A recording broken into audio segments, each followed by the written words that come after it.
You straight up cuckooed that dude, bro. Oh my God. You've got all your Charger gear on because feeling fresh as hell. Well, you guys better enjoy it. The fans loved it. You have to love what you're seeing on tape if you're a Chargers fan, especially for the future with Justin Herbert. On the move and throws and touchdown. Do this together. Players, coaches, staff, fans, together we can create something truly special. Stay tuned for some good content. welcome back, everybody, to the Charger Chat. I'm your co-host, Will Dog, sitting with my buddies, Kev Huggin Duggan. What's up, fam? And Kyle the Coach Duggan. Oh, I'm so excited for Monday. Just weeks with a W are just so much more fun. Looking forward to the next game. Always. Yeah. Yeah. Always. The whole I week. hear It's not just Monday. It's the whole week is better. it's just infinitely better. I hear it from my folks. They're like, we like watching the show, but we like it a lot more when you guys get away. Yeah, when you're not grumpy assholes. Yeah. It's awesome. All right, gang. It's well, not we've therapy. It's excitement. It's like a party. Exactly. Yes. Celebration, if you will. Therapy. Yes. We don't have versus to carry parties. anybody. We can get through this together on our own. All right. Well, lots to talk about here, folks. Lots going on. Twitters, interviews, injury reports, and as always, we've got a coach's corner, a bolt beat, and the Craig experience, folks. Oh yeah. So let's start it off here at the top. All In episode 4 dropped. Finally, we got to see an in-depth look at our very own Asante Samuel Jr. and his rise up in the Chargers roster. And man, it just makes you so thankful to get this guy back in the second. Yeah. You guys got to experience it together. Oh yeah, the draft it was amazing. Yeah, Oh, we were that at was the bachelor so party. good because Yeah. everyone thought he was going in the first. Like Yeah, he was easily. done. We thought we were gonna have to take him where we took Rashawn. Rashawn. that was That was Rashawn. Yeah, Rashawn. we Yeah. thought that it was gonna have to be like around there. If Rashawn went before us, that we might take Asante at that pick. Right. So And there's yeah, some- landing him in the second, insane. There's something about those guys that also are like underappreciated in fall, and those are the guys you kind of want almost, you know. Yeah, they're for sure. about it. And I found it was the funniest part of that whole thing for me was when they were asking him like, if you weren't going to do football, what were you going to do? He's like, professional wrestling. Yeah, dude. Yeah. his John height, Cena his for height life. does not stop his dreams whatsoever. No. Professional wrestling is not what I expected to hear him say, but I totally No, support no. that. Yeah, that would, dude. He's got it. Well, you know what he did? He threw that out there to get a little one night like. Oh, I'm gonna yeah. go wrestle Oh, yeah. type of Some kind of deal. like a SummerSlam or some kind of like super pay-per-view, get Yeah, Asante Samuel he'll in there be in there. LA. Oh, dude, he could power bomb for sure. Absolutely. Do you know one Um, thing that I thought was weird? They showed his mom, but they didn't show his dad on the episode at all. I saw that too. I was surprised, honestly. Yeah. Which NFL guy, like he talked about, they were like, when did you want to become an NFL player? And I was like, oh, he's probably gonna talk about being around his dad and going to games and blah blah blah.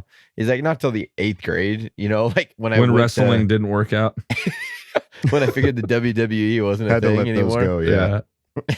But yeah, I thought it was bizarre. I was kind of excited to hear his dad talk about it. Maybe he didn't want his dad on there. Like, no, I'm in the NFL now. Let's talk about me. Or maybe his dad wasn't a big fan of being on TV. I don't know. I don't know. Yeah, it's we haven't seen a whole bunch from him, so I'm not. It's Yeah. kind of interesting. Maybe they're a little more private. It's very possible. Yeah. Yeah. For those of you that haven't seen it yet, go check it out. All In episode 4. fantastic. Always. It's I good. mean, it's really just, it's the Hard Knocks, but specifically Chargers all year round. You get it basically every 2 weeks, and they're so well made. They're so good. They kind of that's did. They didn't address the Jaguars game at all. They No, just nor kind should of like, they. brush past oh, that. Yeah. all right. Well, we're not talking about That's how we That's roll. not And good I TV. I appreciated that. Right. I really I mean, did. they really didn't even touch on the Texans game either. They did, like, in the intro. yeah, but that was it. Like, they didn't go too in depth with it or anything. So Yeah. It's almost like they were holding on to that Asante bit for a bad 2 weeks. It's just They're like, wait. let's drop this in. This Right. is the time. This is the week. this yeah. is the week. We're not Yeah. talking about that, Jeff. Let's see. Looking over at Twitter, Jason Reed tweeted out, Myles Garrett only had 8 career games with 0 sacks or quarterback hits entering week 5 per PFF. Jamaree Salyer, in his second career start at a position he was not even drafted to play, gave Garrett his 9th such game. What an incredible performance by the Rook. That's our very own Jason Reed from the Bolt Beat. I know we sound repetitive, but how lucky are we that he was just on our Dude, roster? What? Yeah. And Kirby It's nuts. Smart calls up our coach like, what the hell are you doing? You need to Yeah, draft this I was guy." thinking about that. I remember him saying that, like, dude, draft him now. What are you doing? You're an idiot. Yeah. He's When was like, this? I don't know how this remember guy's this. still here. What was this The from? Georgia the head coach. Yeah, his head coach from college, he saw him slipping in the draft and he started calling NFL guys like, Really? "Boys, what are we doing here? You're missing a diamond stud. right now." Yeah. Yeah. So, dude, you couldn't even imagine a better 2 games, right? Like, what kind Yeah. of an NFL start is this? You sub in for a Pro Bowler and we don't miss a beat? I mean, It's pretty it incredible. makes you want to question. It makes you want to go, what was the ding on his It's record? just the tangibles, The his measurables, height the size, and his yeah. arm length, and he's like a bigger dude. He's not like the long, agile guy. He's like a thick, stout boy. So people Just how I like projected my him. beers. Thick stout boys. Yeah, they thought that he was going to have to bump down to guard, so guards don't get drafted high. Interesting. And so I think that was the knock, was the athleticism. Clearly not an issue. He can't play tackle. He may not be able to play guard, but we'll go shut down Myles Garrett for the 9th time in his career. Don't worry about it. No big deal.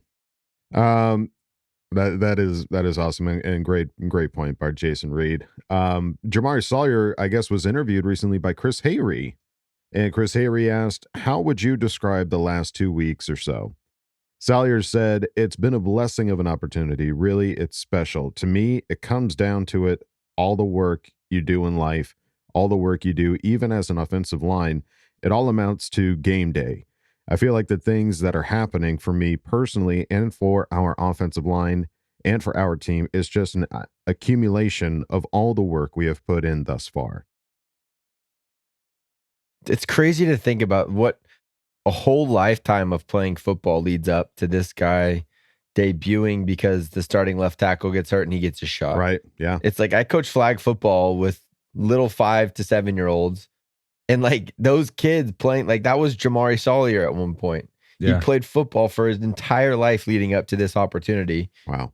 And it amounts to, it's just an opportunity for him, and he's completely capitalized. I mean, I don't know how you start a better NFL career, especially with getting drafted where he got drafted 6th round, like, Yeah. and then just absolutely balling out with Pro Bowler, potentially Hall of Fame kind of guys in Myles Garrett, and just shutting him down. Mm-hmm. I don't know. It's just this is Hollywood.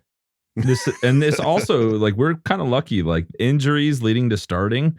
You know, we had a little punctured lung not that long ago, and that worked out pretty well. But so we've not always had the best luck with injuries. I think there might be a up. turn here. Like there's something going on. So we'll see. We moved from San Diego to excited. LA, and the Hollywood stories are finally starting to follow us. To unfold. Well, and yeah. he's got a challenge this Monday. So, you know, if he can make it, you know, number 3, make that another awesome week, dude, sky's the limit. Absolutely. Coach Staley had some quotes about leading up to the Broncos game, and this first one is on the offensive line's performance thus far this season. Staley said, "It's just been a team effort. It starts with that premise that it takes a team effort to play like that. It's not just the O-line, it's their coaches, it's the skill players around them, it's the protection plan, it's the run game plan. Things take time. And I think that for us up front early in the season, it's just taken some time for those guys to play together, to get into rhythm together. But I think that you've seen over the last couple of weeks us play really quality football on the road. That's also a factor. When you have a group that can go on the road and play like that, we're excited. We have to keep improving." Yeah. What's our record on the road right now? We're pretty good, I believe. No, we're 1-1, right? For the season? Yeah. Never mind. I had a point. I'm going to pull that back. I don't think it's going to land as hard as I thought it was going to. Okay. Okay, it's still early in the season though, right? Yep. So we could be a road team. I hear your point. Maybe. Yeah. Thanks. All right. We're Sweet. keeping it all in. Yeah. I mean, and basically saying the same thing like you said, Coach. I mean, some of these guys just need to get reps. A lot of these guys didn't get a chance to play in the preseason. I know Coach talks about, you know, having, I don't want to say aggressive practices, but, you know, they're practices that are amped up a little bit, where they go maybe just a little bit harder so they can get into that groove and get into that mindset. But really, I don't think it matches into actually playing a game that matters. You know, not just a throwaway game or a throwaway practice. It's like, no, this is what matters, and they need to go the way they need to go. So Getting these guys more reps. Obviously, I think we're going to see a completely different team by the end of the season. As far as execution and everything like that. Yeah. Every team in the NFL, we are 2-1 on the road, Kev. So we have a better road percentage win. So I was onto something, but I 1-1 at home, panicked. 2-1 on the road. Yeah. But yeah, I think every team. Kansas City lost to the Colts. Right. It's like every team has those road bumps. The Bills lost. I forgot who they lost to, but they were untouchable until they hit a road bump. It just happens. If you expect perfection, 17-0, you're going to be disappointed 99.99% of the time because there's only been one perfect season in the NFL. Right. So it's just like that's not what it is. What I want to see is a group of guys when they hit those speed bumps, how do you respond? And we hit a bad one and responded 2 weeks in a row with W. So I don't know. There's no negatives to take away. We're only getting better right now. Right. Yeah. I want to see that execution get better, just some of those for sure. For some of those situations. And again, I think it's going to be completely different at the end of the season versus what we're seeing right now. Yeah. In a good way. Yeah. Staley's quote here on the Broncos, he says, I see a team that easily could be 5-0, real easily could be 5-0. They've played they've played a good schedule early That's a liar alert. That's what I see. I see an offense that has a lot of weapons. When you start with their quarterback, he's a guy that I've had to face several times and a guy that has has as good of a resume as you can find. He has so much experience. He has seen and played in so many big games. He's going through that transition right now, too, of going to a new team. But he's still the same player in terms of being dangerous every snap. He's a guy that is as tough of a cover as you're going to go against. At receiver, they have an outstanding receiving core. Cortland Sutton, Jerry Jeudy, KJ Hamler. Those guys are really tough to cover. It's really unfortunate that they lost the back, Javonte Williams, because he's an outstanding player. But Melvin Gordon is a lead back. Melvin Gordon is a lead back. Fumble. He fumbled that. He also fumbles. Yeah. Then on the offensive line, they have so tiny. Then on the offensive line, they have to make some adjustments. They have a good line. What you see through these first 5 games is they move the ball and that they're very dangerous because they have a lot of pieces that can get you explosions, that can score the ball for you. They have our full attention, that's for sure. They haven't done it yet, but it's there. Yeah, 5-0. This was a coach not allowing himself to think that this should be an easy win, which is good. I mean, you can't take anyone lightly, but they did not play a tough schedule to start the season. I don't know how they played the Seahawks, the Texans, the Niners, who were in the midst of a quarterback transition and only scored 10 points. The Raiders, who they lost to by 10. The Colts, like none of those teams are any good. The Raiders are the best competition that they've played so far. So like, I get it. You don't want to take them lightly. They could be 5-0 because their defense is solid. They've held all but one team under 20 points. But yeah, I don't know. I wish that we could just not have to worry and be like, we're the better team. We should show up and go dominate this team. Right. Coach will never say that, but that's how I want to feel as a fan. Right. Yeah. And we know better. We know from prior experience that it just doesn't necessarily go that way. Hot water burn baby. Am I right? I've been burned too many times. You gotta be careful. Yes. Hot water burn baby. Hot water burn baby. Staley had this to say about safety This is safety Derwin James Jr. quotes on the Broncos offense and them not being what people they thought they were going to be so far. Derwin James said, I would say you can look at it one of two ways. I look at it as they've been driving the field on a lot of teams, whether it's fumbling the ball or throwing an interception. They've had a lot of chances in the red zone. I've seen that on film. They could easily be sitting in a different record, a few plays here and there. We just have to come out ready to play because Russell Wilson, at the end of the day, can still play at a high level. We all know that. He does. He can't. I feel like Russell Wilson is a little bit of a sleeping giant. You know, he's just going to take off. Yeah, it's just, I feel like it's bound to happen, right? He is a good quarterback. You can't win a Super Bowl if you can't get the job done. Yeah. Mm-hmm. So it feels like sooner or later it's going to start to click. Just hoping it's not this week. Yeah. Let it not be this week. And then Derwin James on Broncos running back Melvin Gordon. We know Melvin. Melvin was my teammate in 2018. We had a lot of success here. I know Melvin. He's going to come out here, run hard. He might have had a couple of fumbles here and there, but like you say, when you hear a lot of people saying how bad you've been playing, you're going to want to get that fixed. So I know he'll be ready to play. That's very candid of Derwin, both these answers. Like, yeah, he sucked, but he's going to be mad about it, essentially. Right. I mean, it's what you would expect any footballer to say that's struggled. Yeah. That they're, it's an emotional game that, obviously we've seen Melvin Gordon have an interview post-game about the fumble, and he just kind of walks off because it's too emotional for him. He can't really convey into words what it is that he's feeling. And I can only imagine. Still, I want him to fumble every play.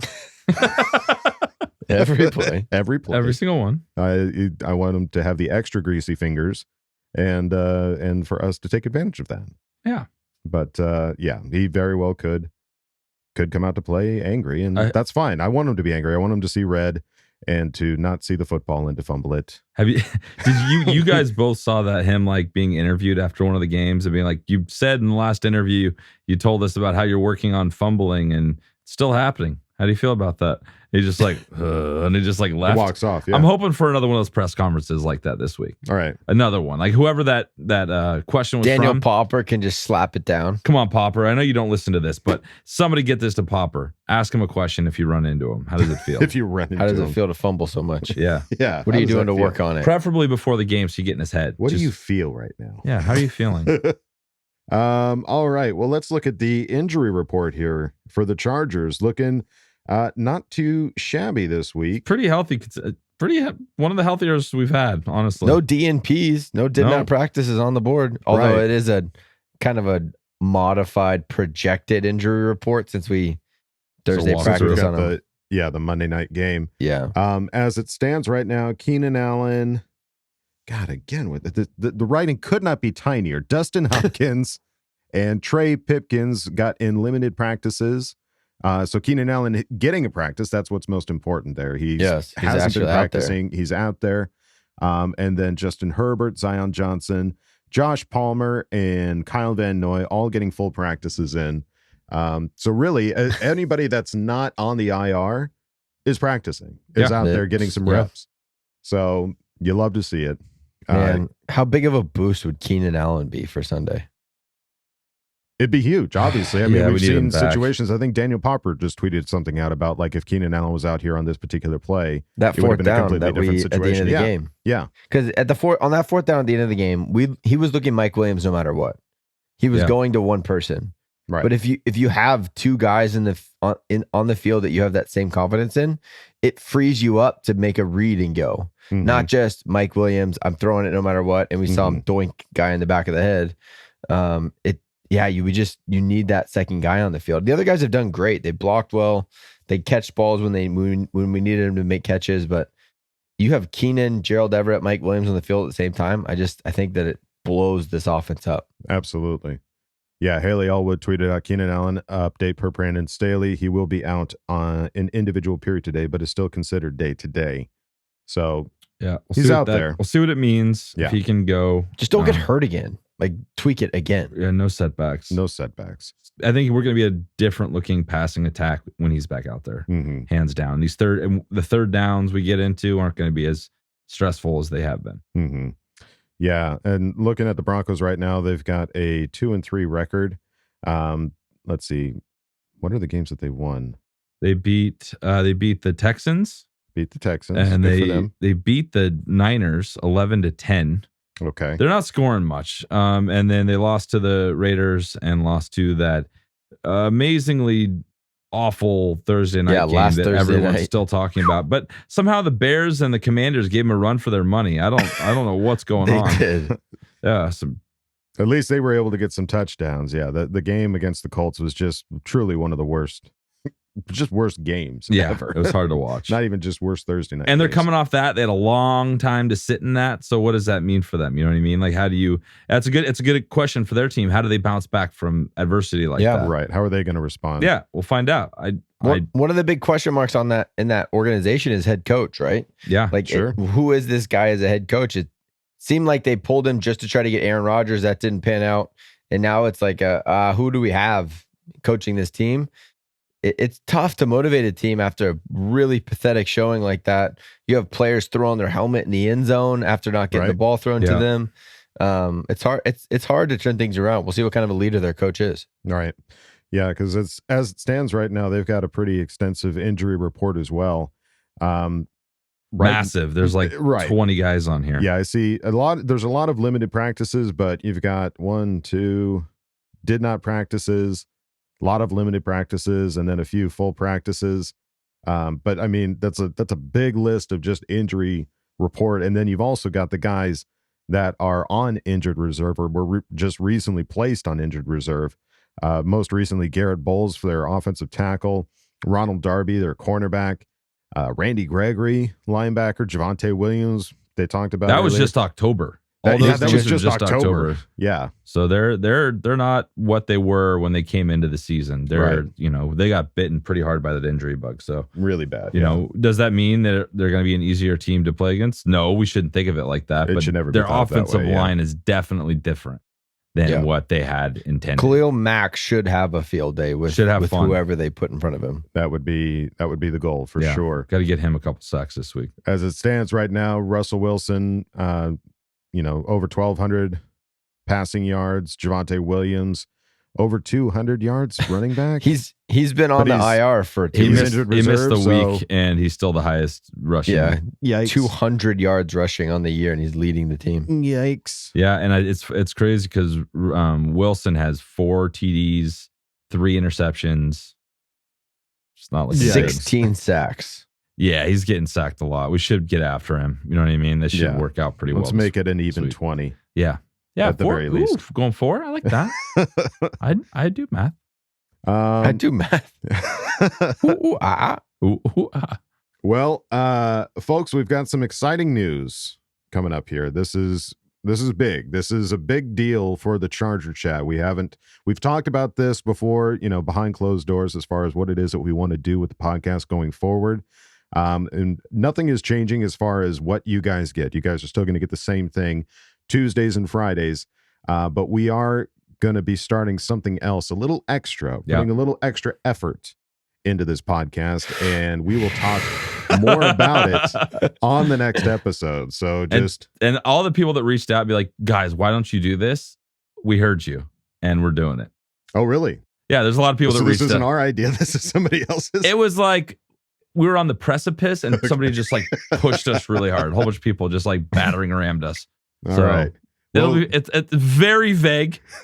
So gird your loins. Yeah. And hold on. We will talk about it on the next episode. And speaking of the next episode, because it's a Monday night game, we were asking each other, like, what did we do last Monday night? I don't remember because we record Monday nights. We typically record Monday nights and have it out by Tuesday.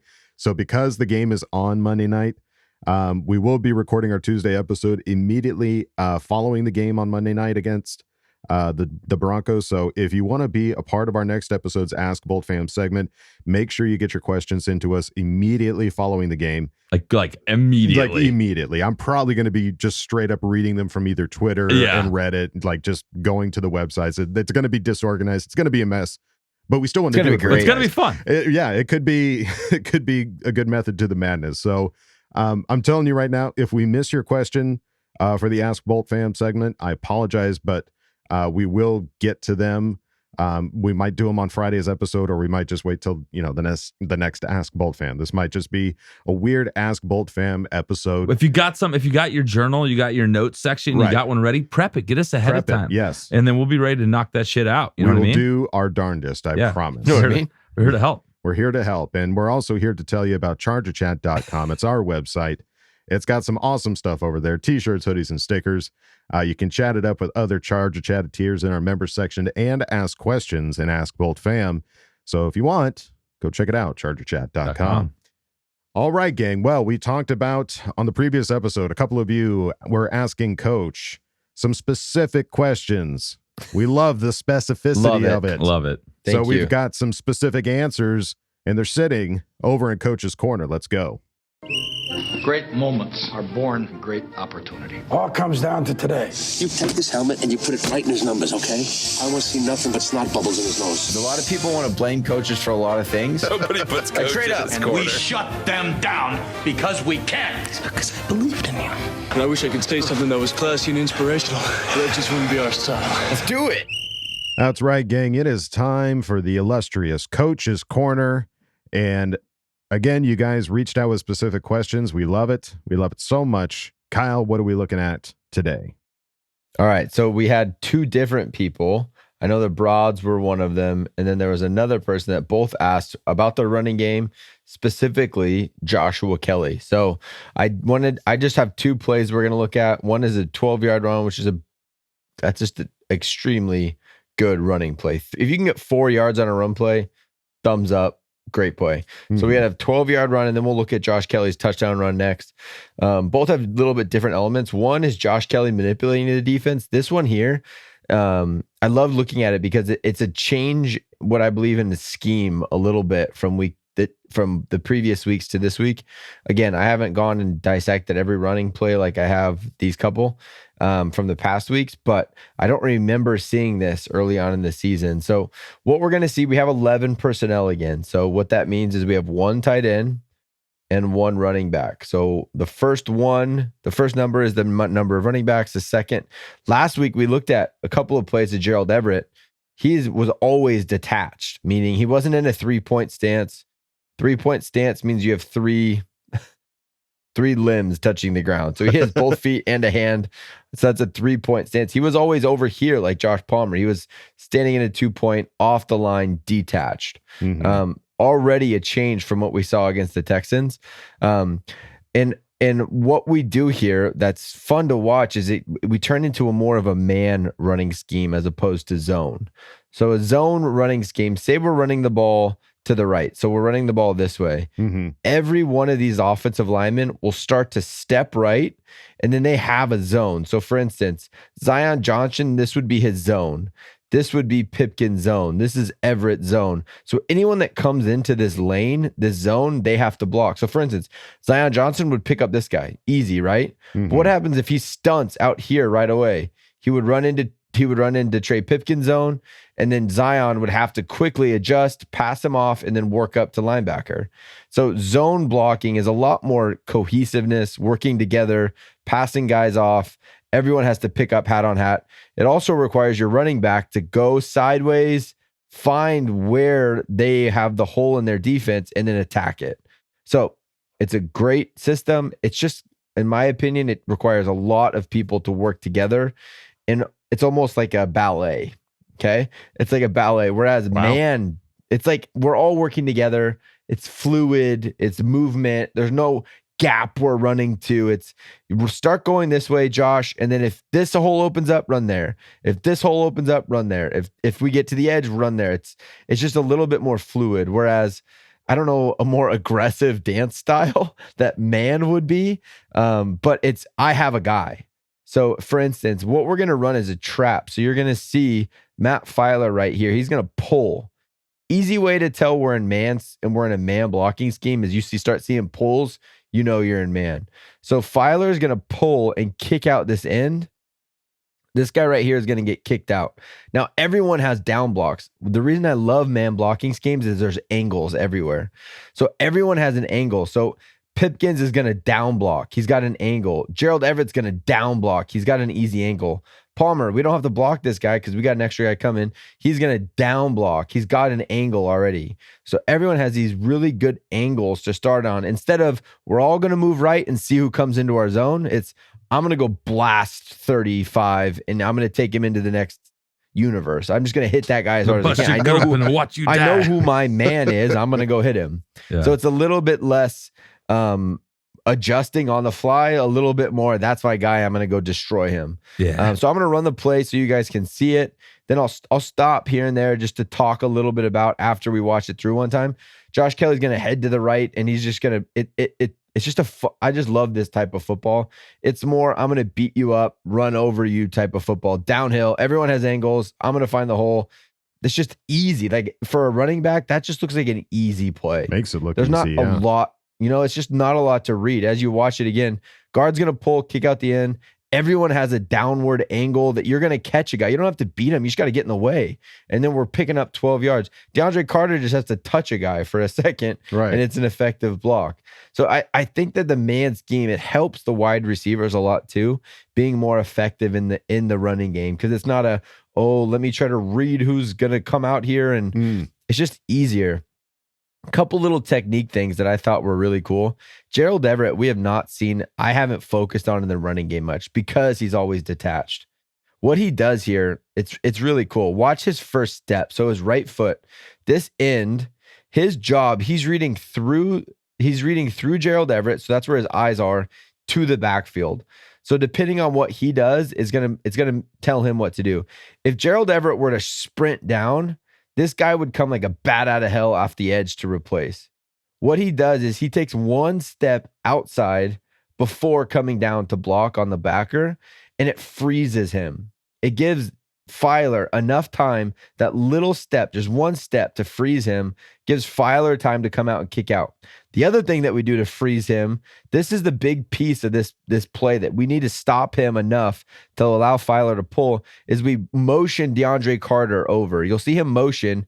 Anytime you see that motion, this guy's going to get scared that they're going to try to sweep to the edge. So we have two different elements going on. The one that I thought was really cool is watch Gerald Everett right here on the right side. His first step, he just pumps right. His right foot just steps real quick, freezes that end, step. Now we're going down. Now he's kicked out. Wow. Because it's just such a big part of the play. If this end is able to come down to here, if he's able to get here before Filer gets to him, the gap for Joshua Kelley to run is so small. But if we're able to fake step him, hold him, motion, slow him down. Now the lane for Joshua Kelley is going to be from about here all the way to here. He has this huge gap to work with. I'll play it again so you can see. But it's just these little tiny things that we don't normally see, but in man blocking scheme, it becomes such a big deal. That's what allows that cut outside and upfield. Wow. Just some stuff. That's why I love the man blocking scheme. I know that offensive linemen enjoy this more. I think that's why they play a little bit harder, and I think we saw a little bit more success, obviously, with over 200 yards rushing against the Browns. Wow. Very nice. Okay, and then the second play we'll look at, this is Josh Kelley's touchdown. It's the one where it's like, how in God's name did he just run to the edge and no one is even close? Kelley's going to come downhill and then bounce outside. Just a couple of little things. This is 13 personnel. So we have 3 tight ends on the field. There's no wide receivers outside of the frame that you see right here. This is the whole team. You have 1 tight end here, Gerald Everett. You have 3 tight ends over here, Trey McKitty and 1 other. DeAndre Carter running across the field. I do not know why DeAndre Carter is the 1 wide receiver on this play, because he gets bounced around like a little pinball. He must have done something at practice this week to get put in personnel on this play, because the poor guy just holding on for his life. But this is the whole personnel. So you have 1, 2, 3 tight ends, a running back, and a wide receiver.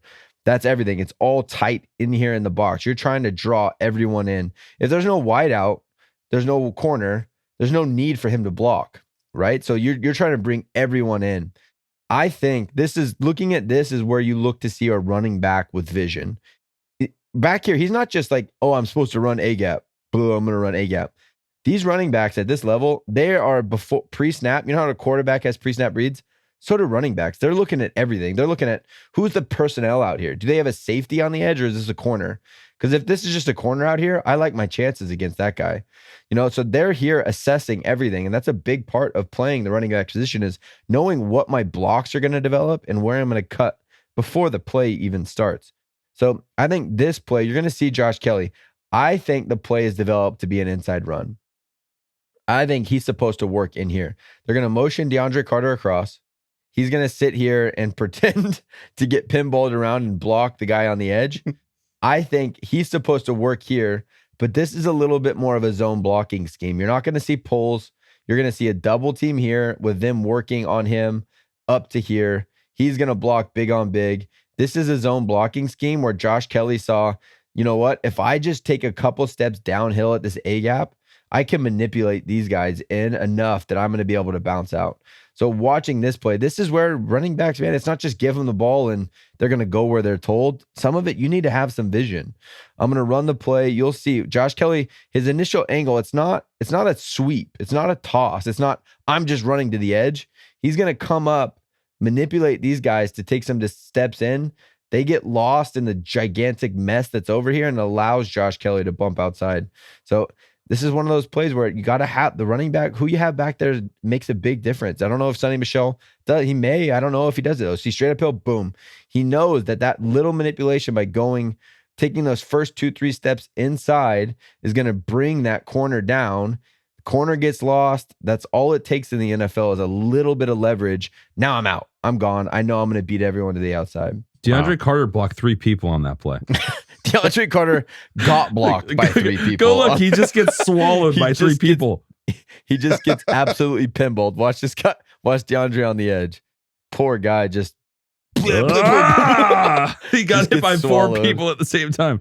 Wow. Okay. That's amazing. You know what's funny? There was a tweet, and I retweeted it. I'm going to go back and look at it, that said that Gerald Everett was blocking 4 people.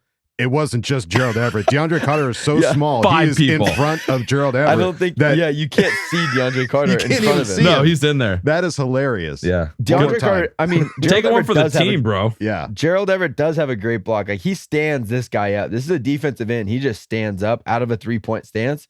But at the same time, you don't see DeAndre Carter in front of him. He's just disappeared. He's in the mix. That's hilarious. Yeah. Wow. So just an example, Josh Kelley, he's a good back. He's got vision. He can get outside. I think the running game is starting to finally click a little bit with mixing in some of those pulling guards, getting downhill with allow our running backs to have vision and make plays. Wow. Awesome corner, dude. Very that was good. Fantastic. Thank you, Coach. Showing us Kelley. the little things. Feed Kelley. I feel it. I feel it in my bones. Feed the man. He's got the vision. Let's see it unfold. Give him the food. Thank you. Thank you for giving us a look. Thanks, man. All right, gang, and now it's time to go on to the next segment. You know him, you love him. It's the Craig Experience. Oh, yeah. Oh, yeah. Come on in, man. Kick your feet up. Oh. Craig Experience. Hello there. Make yourself at home. Got some stuff to talk about, right? Moving on. So where do we begin? How about platelet rich injections into the shoulder, back, something like that? Flew out to California to get them done? What's going on with you, Russ? What sort of excuse are we going to have this week? I already told y'all, this entire scenario reeks of nastiness to me because one of 2 things are going to happen.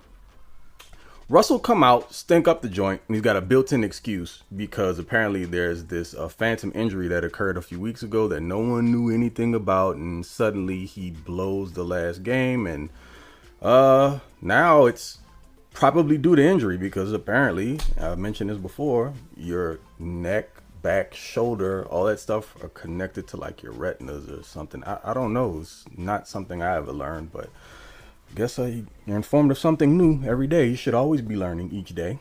And it's news to me.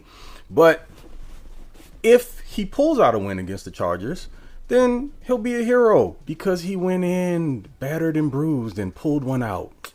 Good old Russ. Let him cook. And please do let him cook because my estimation is it's probably going to be cold hot dogs and 3-day-old mac and cheese. It's about the extent you're going to get out of him. And then there's, oh yeah, look, pay attention. I know you guys have already thought this through because it was one of the first things on my mind.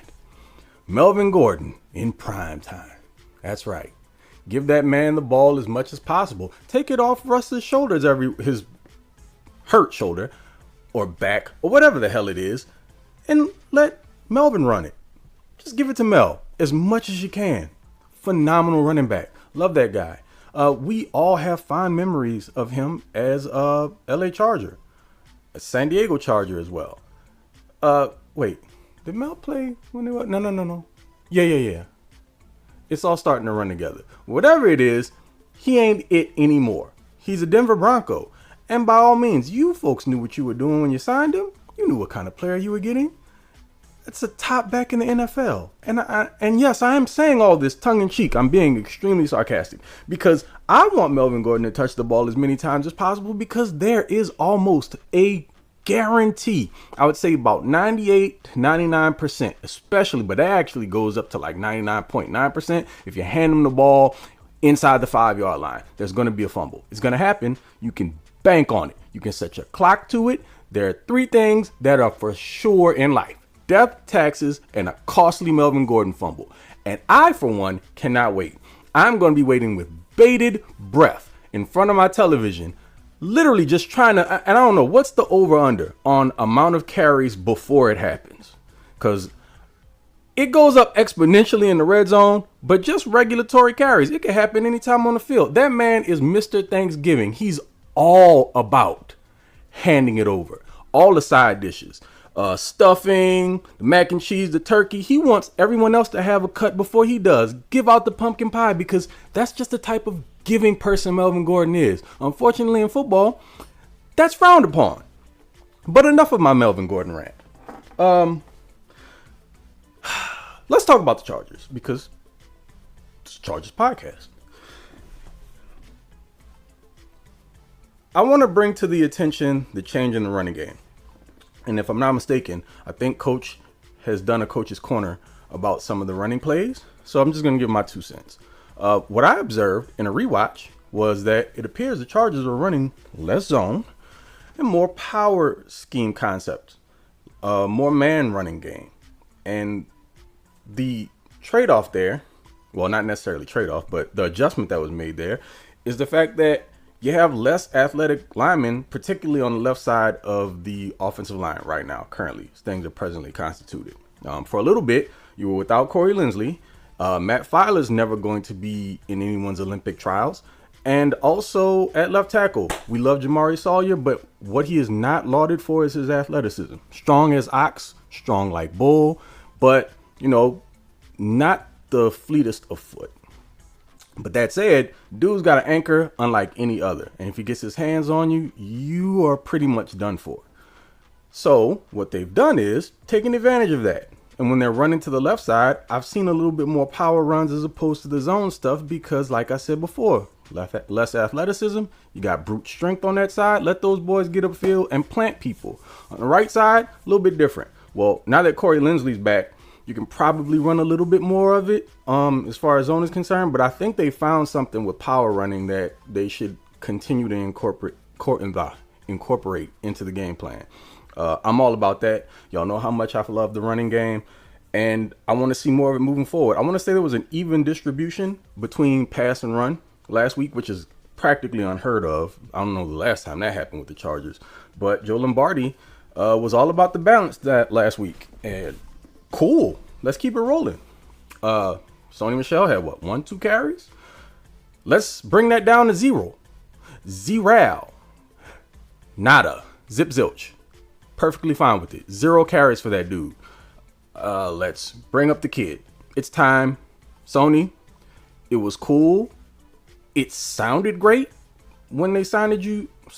I cannot talk today. What the hell's wrong with me? When they signed you week before week 1, everyone was on board with it. So was I. It made sense to me. It felt like an upgrade over Josh Kelley and allowed an opportunity for Spiller to continue to develop as an RB3B or whatever that was going to be. But man, after about 2 weeks, people were calling for his head. They were ready for it to be a wrap. And he's given us no reason to think otherwise or feel differently. So, Isaiah, come on down. You are next contestant on The Price is Right. Or you should be. And Sony, I'd love to say it's been fun, dog, but I'd be lying if I did that. You know how I feel about keeping it 100 with y'all, so not going to do that. But again, I'm looking at scenarios where you can go into split sets out of shotgun and have both Eck and Spiller in the backfield, which would cause hell for defenses. Defensive coordinators would have all kind of problems, and what that also does is helps to mask what you don't have in athleticism at the wide receiver position, because we do know the Chargers lack speed and explosiveness out there. If you have 2 running backs who can catch the ball and run it, you can do a bunch of different things with the both of them. You want to mix Josh Kelley in there for more power stuff, cool. All good with me. Speaking of the passing game, I don't know what the deal is with Keenan going into Monday. At this time when you're seeing it, you'll probably have a day 3 update on him. I really hope he goes, because Patrick Surtain might put Mike Will in hell. That is one ridiculously awesome cornerback. He's got the size. We don't have to mention the speed. We know that's not Mike's forte. But as far as height, wingspan, ball, skill attributes, PS2 has it in spades, man. And that is not a scenario we want to find yourself in when your number one's being locked up by their number one, and then your number 2 options are questionable. Josh Palmer, I need you to step up, man. I still believe in you. He's playing a little dinged up. Might be affecting what you're seeing on the field, which reminds me, I know I wasn't going to talk about the Browns game, but just in case you were wondering or hadn't crossed your mind at all, if you go back and look at that 4th and 2 call, if you look backside of that, Josh Palmer literally spins the corner around on his slant route, in which Gerald Everett ran a flat under it, and Palmer comes wide open. But the play was clearly designed to go to Mike Williams because he was one-on-one with the rookie, and Herbert never looks back that way. I don't really know how much of an option Palmer was at that point, especially with so much on the line, because he had a couple drops. So, but just so you know, if you want to go back and check for yourself, it's there. Tape don't lie. But I want to see, again, an equal balance of run pass, if at all possible. I would love it. And there's no reason why the Chargers shouldn't pull this one out. Now, the Broncos have a pretty decent defense. It's definitely above average. It can be had, I think, in the running game in particular. And you kind of want to do what the Chargers like to do and incorporate more play action into your passing game. But you have to get the running game going first. And with all indications, I mean, they have played 2 of the worst running defenses the last 2 weeks in the NFL. So we can't necessarily use that as a measuring stick. We'll just hope the momentum carries over into this week. But you want to make sure that you're doing that so that the passing game can flourish a little bit more. Give Herbo some time. Allow him to work his magic in the pocket, because dude is a freak. He's Merlin in the pocket. There were a few times last week when Salyer got beat by Garrett, but Herbert's pocket presence has gotten to the point now where it's like the dude has eyes in the back of his head, and his peripheral vision is freaking fantastic. But anyway, let's get to a score prediction here. For me, it's a divisional game, so you want to take that into account. Those are never really easy, and it's the Chargers, so a blowout is kind of not a thing. I'm gonna go with Chargers 24, Broncos 13. How's that sound? Good? Okay, cool. Chargers come out with the win, move on to 4-2, and things are looking up. And just have to keep it pushing from there on. Hold it down through the next, I guess, more than a handful of weeks. Hopefully we can see Joey here moving into end of November into December, maybe. I don't know. Fingers crossed. It's a groin injury, so those are super sensitive. Got to be careful with that.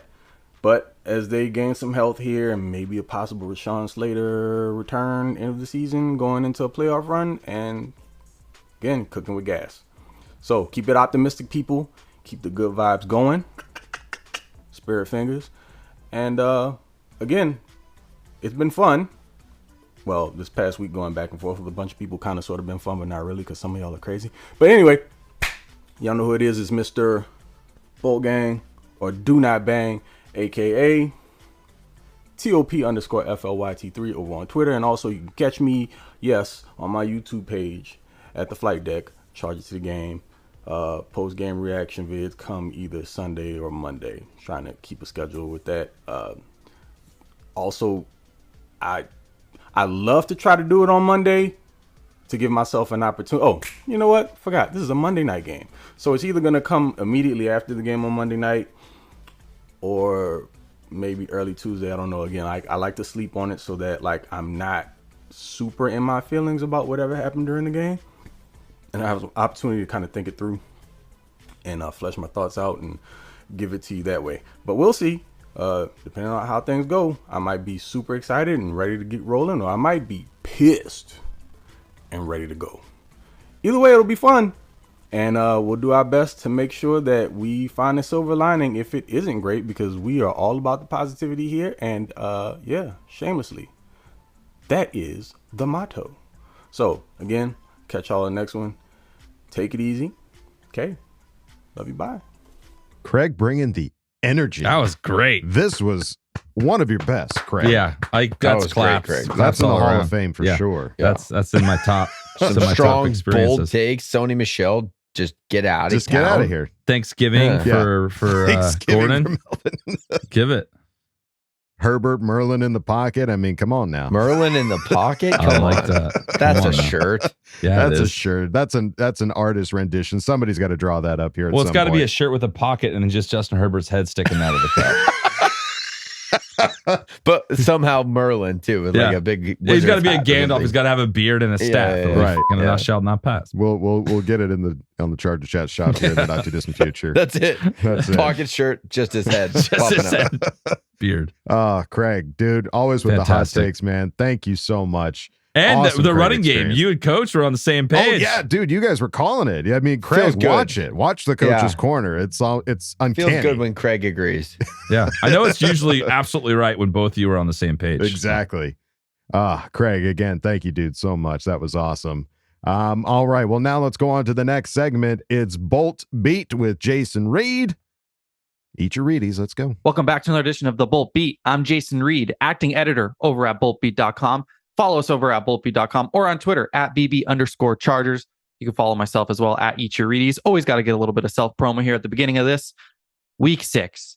So week 5. Let's touch on week 5 a little bit. I know the Charger Chat guys have already talked about the game and everything, but it was for the most part, a good win by the Chargers. There was the controversial Brandon Staley decision that's getting dissected each way, every way you possibly could dissect a decision. Personally, I would have just punted the ball. I understand Staley, it's 4th and Staley, trusts his defense, but against Jacoby Brissett, no timeouts, a minute less to play after the punt. Like, I think I would trust the defense to not let Jacoby Brissett go 50 yards with no timeouts, but that's just me. It ended up working out in the end. So, oh well, sweep it under the rug. It is what it is.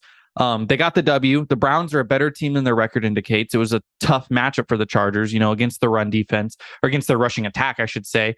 And yeah, the Browns were able to move the ball, but the Browns can move the ball against anyone, running the ball. So all things considered, 2 road wins in a row, all the adversity the teams faced, no Keenan Allen, no Rashawn Slater, no Joey Bosa, just, no Jalen Guyton, all the injuries. I'd be here for 10 hours if I listed all the injuries.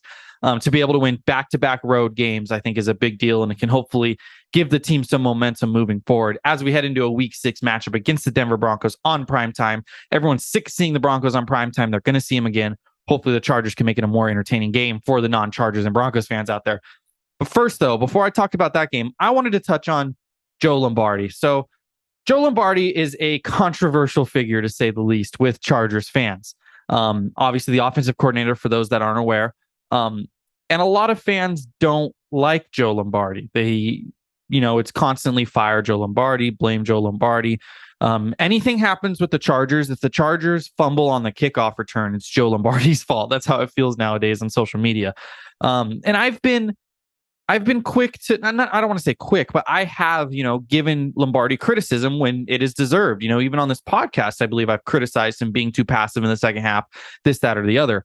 But I also believe we need to give him credit where credit is deserved. Now, Lombardi came out before week 4 against the Texans, and he said, I was getting a little bit cautious with the play calling. He admitted after week 1, he got cautious in the second half. He admitted that he got cautious after Justin Herbert's rib injury in week 2 and week 3. He admitted this. And what has happened? The last 2 games, the Chargers have scored a combined 64 points on the road. Yes, I understand the Texans and Browns don't scream elite defenses, but that's still 64 points on the road against NFL defenses. Like, that's not easy to do. How many teams are we seeing week in and week out drop the ball on these road games and either lose or, skate by with a shoddy, offensive performance? So I think that's a big deal. And as the Chargers stand right now, They're top 10 in both points per game and offensive DVOA. Offensive DVOA is a very important statistic, in my opinion. It measures the efficiency of the offense and really how good the offense is. Points per game can be skewed with some late fourth quarter stuff and, defensive points. Obviously, if there was a pick six or something the Chargers have not had yet this year. But, so it's a top 10 offense, and that's with a complete stinker in week 3 against the Jaguars and, a cautious second half in the first game of the year with Keenan Allen being out and whatnot. So I just think, Lombardi deserves a little bit of an apology, and I just don't understand all the criticism he's getting. I'm not saying don't criticize him. I'm not saying he's a perfect play caller. That's another thing. If I defend Lombardi on Twitter, on Bolt Beat, people call me a Lombardi, apologist, and that I'm just saying he's perfect and all this. No, that's not it at all. I just think there's a misunderstanding of what offense in the NFL is and what it can be and what it should be. Yes, some of the route distribution can be better. Some of, like routes being too close together and, layers of the field. I totally get that. But at the same time, like if your only thing is like, oh, the Chargers don't throw it deep enough, that's just not a good enough reason to not like Lombardi. It's just not true. I believe the Chargers are 5th or 6th, I don't know off the top of my head, in explosive passing plays this season, meaning there's only 4 or 5 teams that have more 20-plus yard passes than the Chargers. That's without Keenan Allen. So the explosive plays are there. They're not going to throw 20-plus yard passes a game. Like, I think, some of it with maybe some of the younger parts of the fan base is like a Madden thing where like, on Madden, you could just run these corner routes and these different plays that, work against different coverages and you can pick up 20, 25 yards in the passing game. That's just not realistic. It's not the NFL. Plus other teams know Justin Herbert has a rocket of an arm, knows he can torch them deep, and they're game planning against that. That's what I think, gets looked over a lot with the Lombardi discourse is like, other teams are stopping this from happening. It's not like Lombardi's not in the offense, isn't trying to go deep, isn't trying to utilize the deep part of the field. That is exactly what the defense is targeting to stop. And you have a really smart quarterback in Justin Herbert who is making changes to the line of scrimmage. He's making decisions with run pass options, and he's making decisions on which, matchup, what progression he's going to throw to. He's one of the best in the league in working through progressions. I like Lombardi's offense because it gives Herbert that ability to use his IQ, to use his intellect, to be able to see, okay, they're giving shell coverage over the top. Let me attack this middle part of the field. Or when it is open, let me attack this one-on-one with Mike Williams, like we saw against the Browns when the Browns, not pressed off of him, but, gave him cushion, and it was a one-on-one deep ball to Mike Williams. This offense is allowing Herbert to make these decisions. And yes, there are a lot of quote unquote boring, safe, short throws that aren't utilizing his skill set, so to say, but I think it is utilizing his skill set.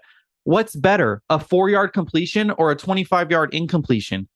Herbert is one of the most efficient quarterbacks in the league. He makes fewer, mistakes than really anyone in the league. And yes, obviously a lot of that is Herbert being so good, but it's also the offense utilizing that skill set that Herbert has, in a great way, so I just think it doesn't make a lot of sense to me, especially when the Chargers were 5th in points per game last year and like 4th in offensive DVOA. They were a top 5 offense last year. It's not like they were horrible last year. Can it be better? Yes. I think the red zone play calling can be better, but it also hurts not having Keenan Allen. Like that obviously hurts in the red zone. And plus in this Browns game, there was other things. There was false start penalties. There was the drop by Josh Palmer that would have been at least a first down, maybe even a touchdown on that play. So there's other things. No, I'm not saying Lombardi's perfect. No, I'm not saying he's off the hook. If things start going south quickly, obviously you have to make some sort of change. But I just think this idea to quickly fire him and get to a new offense, like, what is that offense going to be? I don't know. Like, it's how else could they maximize Herbert? They're not just going to go deep every time. And then Herbert has to learn a new offense and a new playbook and all these receivers, So I just think we need to criticize Lombardi when it's deserved.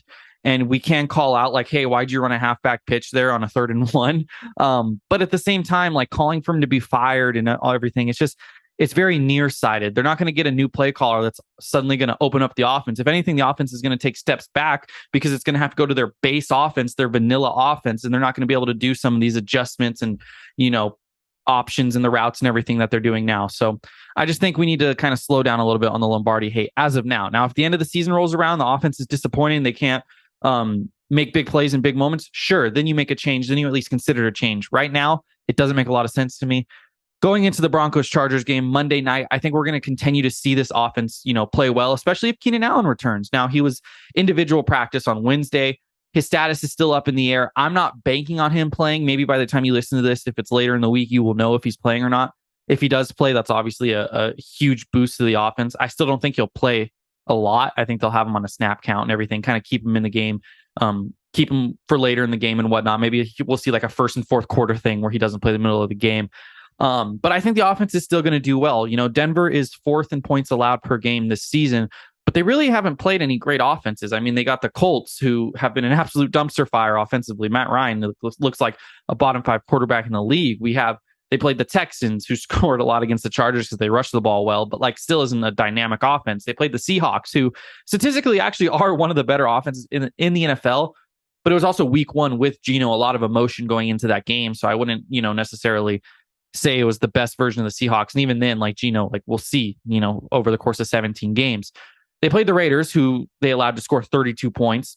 That should be, an indication of what the Chargers should be able to do. And they played the 49ers in Jimmy G's first start after Trey Lance got hurt. Jimmy G obviously had the safety. Pick 6 was the safety, but could have been a pick 6. Obviously that wasn't the best version of the Niners. So I don't think the Broncos have played an offense as good as the Chargers. I don't think they played a quarterback as good as the Chargers, obviously. And I think this is going to be a test for them. Like the pass rush is still pretty good, even with Bradley Chubb not playing up to his standards and with Randy Gregory being out. The pass rush is pretty good. Pat Surtain is a top 5 corner in the league. They're going to give Mike Williams troubles. They really are. They're going to scheme Mike Williams, scheme him away. Justin Herbert's going to have to go to his other targets. But I think he's going to be able to do that. Now, the big factor here is the running game. The Chargers just played 2 of the worst running defenses in the league, and they took advantage of it. Can they do that against the Broncos, or will it be more of the same from the first 3 weeks? That's the big difference in this game, I think, offensively. Either way, I think we're still going to see an offense that scores points. I don't think it's going to be like a 37-point affair, but I think, we're going to see the Chargers score 27 to 30 points here. I really do think that if the Raiders can score 32, the Chargers should be able to score 27 to 30. So that leads into the betting picks. Now, last week we went 1-3, a very sad 1-3, a very unfortunate 1-3. We had Chargers -2.5. They obviously won by 2. That line actually closed at 1.5. So if we would have done this, a day later, we would have won that bet. We lost the Jacoby Brissett under 210.5 passing yards. He barely scraped over it. I think the last drive, I don't know if it put him over, but it definitely could have been a situation where he was under easily. We had Parham touchdown score, which didn't hit, which I would continue to bet at plus 850 if you're getting that good of odds. I would bet it the next 3 weeks, and just if it doesn't hit, it doesn't hit. But he's like almost bound to get a touchdown in these next 2 games. And plus, he was targeted in the red zone in this game, in the end zone, and like could have came away with a touchdown, but the Browns made a nice play. So it definitely almost happened. And then we had the Chargers over 24.5 points, which I personally put the most money on of anything.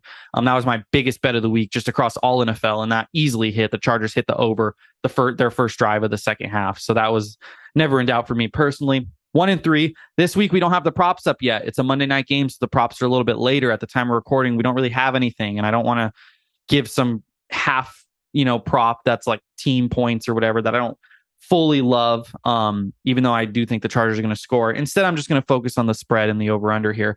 The Chargers are actually 4.5-point favorites, which is interesting because they opened as, I believe, 6 or 6.5-point favorites on Sunday. So this line has moved at least 1.5 points in the Broncos' favor. That's showing a lot of support for the Broncos, a lot of money on the Broncos. And I can see why. The Chargers only play close games. They either lose or they win close. At least that's how it seemed this year. So I could see a lot of these, Sharks maybe not thinking the Broncos are going to win, but taking Broncos +6, thinking the Chargers will win by 4. And the over-under is at 45.5 points. Now, if the line was still 6.5, I think I might take Denver just because I could see this being a 7-point game. And, once you're in that close, I always just as a gambler take the points. But as a Chargers fan and, just being realistic, I think the Chargers are going to win this game by 6 to 7 points. I think it's going to be a situation where the Chargers are controlling.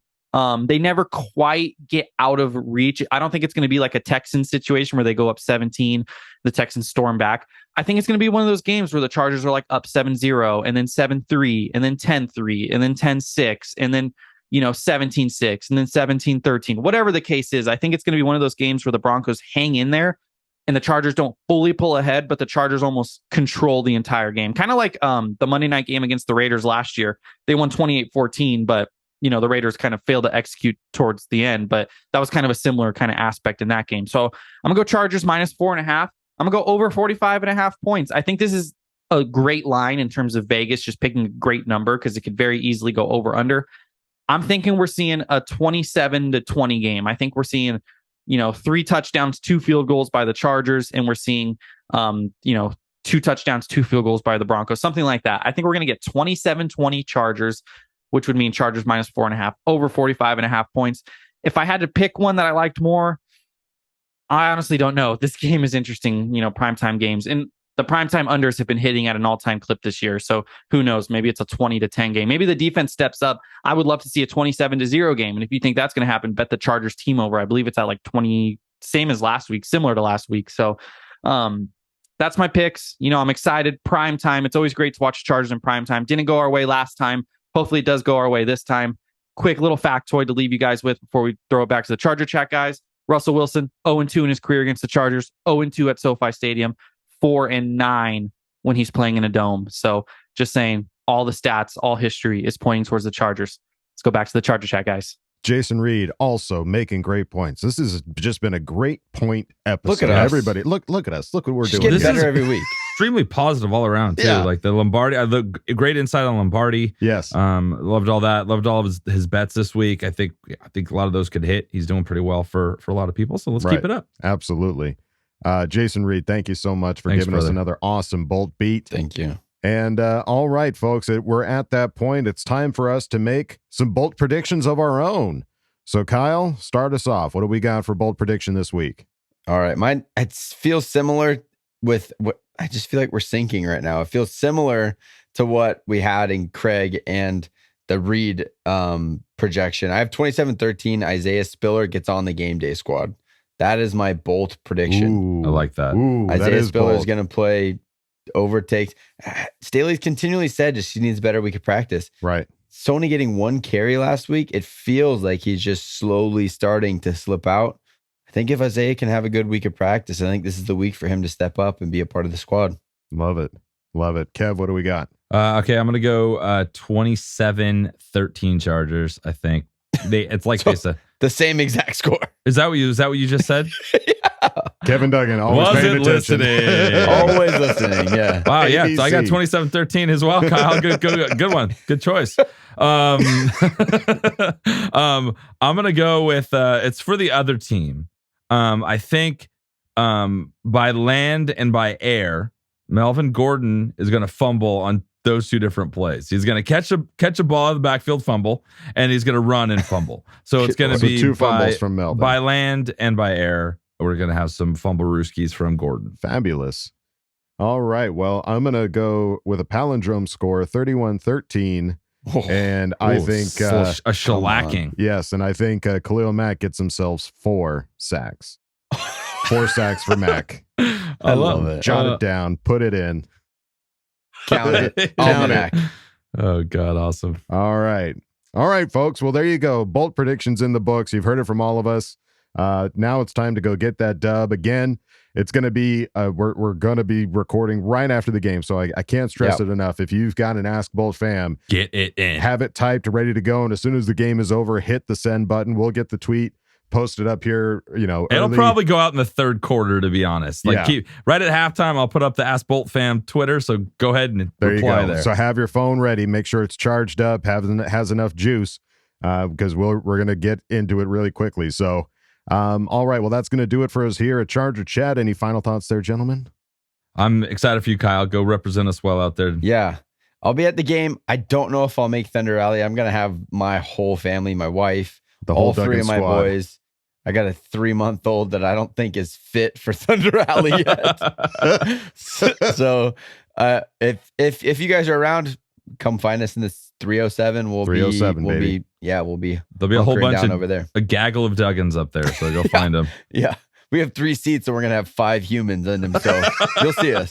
It's going to be a tight house. Yeah, you guys should make the Jumbotron. You're really bringing the cute factor to the game. So I'll pulling for you for that. Yeah. All right. Well, keep an eye out for Coach Duggan there, folks. And that's going to do it for us here at Charger Chat. Don't forget to bolt up because we're ready for any squad, any place. Okay, love you. Bye. Okay, love you. Bye. Okay, love you. Bye.